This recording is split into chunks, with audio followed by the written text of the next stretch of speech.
நண்பர்களே, தொடர்ந்து நமது சேனல் வழியாக அங்காளம்மன் பற்றிய பல்வேறு பதிவுகளை நீங்கள் பார்த்து வருகிறீர்கள். அந்த வகையில் இன்று நாம் பேச்சியம்மன் வரலாற்றை பற்றி காண்போம். தமிழக கிராம மக்களால் அதிகளவில் வழிபடப்படும் தெய்வம். இவளை காவல் தெய்வம் என்றும் கூறலாம். குறிப்பாக பேச்சியம்மன் கர்ப்பமாக இருக்கும் பெண்கள் மற்றும் குழந்தைகளின் காவல் தெய்வமாக வினை பெறுகிறாள். அந்த காலத்தில் இப்பொழுது உள்ளது போல மருத்துவமனைகளும் மருத்துவர்களும் இல்லை. ஆனால் பிரசவத்திற்கு தேவையான திறமையான மற்றும் அனுபவம் கொண்ட மூதாட்டிகள் இருந்தனர். அவர்கள் அனைவரும் பொதுவாக ஆட்சி என்று அழைக்கப்பட்டனர். அப்படி ஒரு ஆட்சி விடத்தில் வந்து பிரசவம் செய்து ஒரு கொடூரனையும் அவனுடைய குடும்பத்தோடு அழைத்த மாமுதல் தான் பெரியாச்சி அல்லது பெரியாண்டிச்சி அம்மன் மற்றும் பேச்சி அம்மன் அழைக்கப்படுகிறார். ஆம், கதைக்குள் செல்வோம்.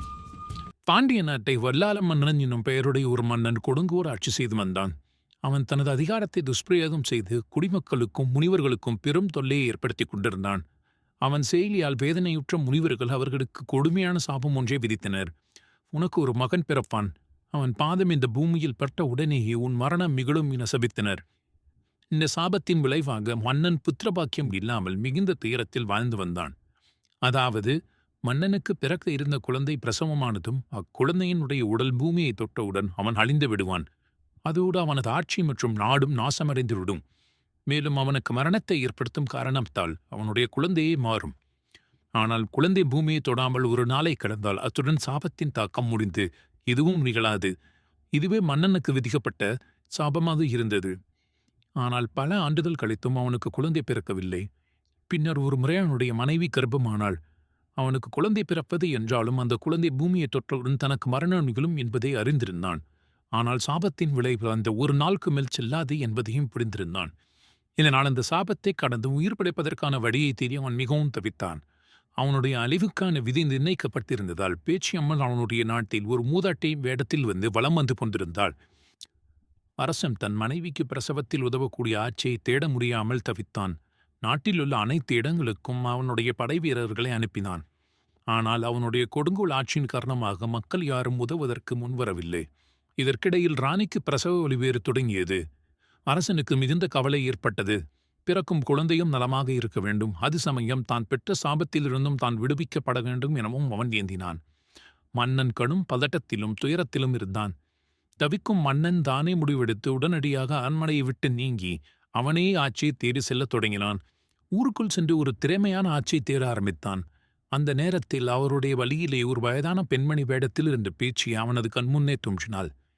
வயதான பெண்மணி உண்மையில் ஒரு தெய்வ பிறவி என அறியாமல் மன்னன் அவனிடம் உதவியை கூறினான். மூதாட்டி வடிவத்தில் இருந்த பேச்சு மன்னனின் அவஸ்தையை கவனித்துக் கொண்டு அவனது மனைவிக்கு பிரசவத்தில் உதவ முன்வந்தார். பேச்சு குழந்தையின் உடல் பூமியை தொடாமல் பாதுகாப்பதாக உறுதியளித்தாள். அதே சமயம் அவள் பார்ப்பதற்காக தனக்கு சில பொருட்களை நீங்கள் வழங்க வேண்டும் என்றும் கேட்டுக்கொண்டாள். அவளுடைய நிபந்தனைகள் சிலவற்றை அவள் மன்னனிடம் கூறினாள். அவள் குழந்தையை பூமியை தொடாமல் பாதுகாக்க வேண்டும் என்றால் மன்னன் அவளுக்கு ஏராளமான பொருட்களையும் பரிசுகளையும் வழங்க வேண்டும் என கேட்டுக்கொண்டாள். மன்னன் தனக்கு மட்டுமே முக்கியமான குழந்தை உயிருடன் இருக்க வேண்டும் என்றும் சாப விமர்சனம் தர வேண்டும் என்பதற்காக அவள் நிபந்தனை ஏற்றுக்கொண்டான். மேலும் அவளுக்கு தருவதாக வாக்குறுதியும் அளித்தான். குழந்தை பிறந்ததும் மூதாட்டி அதை தன் தரங்களை ஏந்தி பாதுகாப்பாக மன்னனின் மனைவியின் அருகே அமர்ந்தாள். நேரம் கழிந்தது. மன்னன் அங்கு வந்து பொழுது குழந்தை தன் மனைவிக்கு திருப்பி தரும்படி முறையிட்டான். மூதாட்டி அதை கேட்காமல் மன்னன் மனைவி திடீரென்று கோபம் கொண்டு உனது கடமையை முடித்து விட்டாய், இனி குழந்தையை உடனடியாக கொடு என வலியுறுத்தினாள். ஆனால் மூதாட்டி அமைதியாக நான் உன்னிடம் வைத்த நிபந்தனைகளை எதையும் நீ நிறைவேற்றவில்லை, ஆனால் அதை உடனடியாக நிறைவேற்று, உடனே நானும் குழந்தையை கொடுத்து விடுகிறேன் என சொல்லி மூதாட்டி வாக்குவாதத்தில் ஈடுபடத் தொடங்கினாள். மூதாட்டி நான் உன்னிடம் வைத்த நிபந்தனை நீ மறந்துவிட்டாயா என்ன என்று கேள்வியும் எழுப்பினாள். மன்னன் தன்னுடைய சாபத்தின் எல்லையை கடந்துவிட்டதாக நினைத்த ஆணவத்துடன் நீ என் குழந்தையை இப்பொழுது கொடுக்க வேண்டும், இல்லையேல் உன்னை கொன்றுவிட்டு குழந்தையை மீட்க தயங்க மாட்டேன் எனச் சொல்லி மூதாட்டியிடம் சத்தமிட்டான். அவன் தனது வாளை எடுத்து மூதாட்டியை மிரட்ட முயன்றான். ஒரு மூதாட்டியால் என்ன செய்ய முடியும் என எண்ணினான். ஆனால் அவன் கற்பனை செய்ததற்கு மாறாக மூதாட்டி அமைதியாக இருந்ததுடன் அவள் முகத்தில் ஒளிர்ந்த சிரிப்பால் அவன் உள்வாங்க முடியாத ஒரு ஆச்சரியத்துக்குள்ளாக்கினான். அவ்வளவுதான். மன்னனின் வாழ்க்கை முடிவுக்கு வந்ததை உணர்ந்த பெரியாச்சி அம்மன் தன்னுடைய தெய்வீக ஸ்வரூபத்தை வெளிப்படுத்தத் தொடங்கினாள். 4 கைகளுடனும் கண்களில் கோபம், முகத்தில் பயம் அவள் சுய உருவத்தில் மன்னனின் பயத்தையும் ஆச்சரியத்தையும் ஒரே நேரத்தில் வெளிப்படுத்தியது. ஒரு கையில் குழந்தையை உயர்த்தி பாதுகாப்பாக வைத்திருந்தாள். மற்ற கைகளால் மன்னனின் மனைவியின் குடலை உருவி அதை மாலையாக கழுத்தில் அணிந்து கொண்டிருந்தாள். அவளின் வலிமைக்கு முன்பு தன்னுடைய எதிர்ப்பு சக்தி எதையும் காட்ட முடியாமல் அவள் அருகே சென்ற பொழுது அவளின் சக்தி அவனை மண்ணில் தள்ளியது. அவனது கால்களில் அடிபட்ட அவன் முடிவை அனுபவித்தான். மன்னனின் படையினரும் பயத்தில் பிழைத்தால் போதும் என்று சொல்லி ஓடினர். பெரியாச்சி அம்மனின் அடிமைகளாக கருதப்படக்கூடிய சில அசுரபூதங்கள் அனைத்தும் அவர்களை தொடர்ச்சி சென்றது. இது மண்ணின் மீது நீதியையும் தெய்வத்தின் அச்சத்தையும் நிலைநிறுத்தியது. ஒரு முக்கியமான நிகழ்வாக மாறியது. பெரியாச்சி அம்மனின் தைரியமும் சக்தியும் மண்ணில் நீதியை நிலைநிறுத்தி சென்றுவிட்டது. இவ்வாறு கொடுங்கோலாக ஆட்சி செய்யும் இடங்களில் அம்மனின் அவதாரம் எடுத்து உண்மை மற்றும் நியாயத்தை நிலைநிறுத்தும் சக்தி கொண்டவளாக அவள் திகழ்ந்து வந்தாள். அவளது அவதாரங்கள் பல இடங்களில் நீதி மற்றும் அதிர்ஷ்டத்தையும் புனிதத்தன்மையை நிலைநிறுத்துவதாகவே இருந்திருக்கிறது.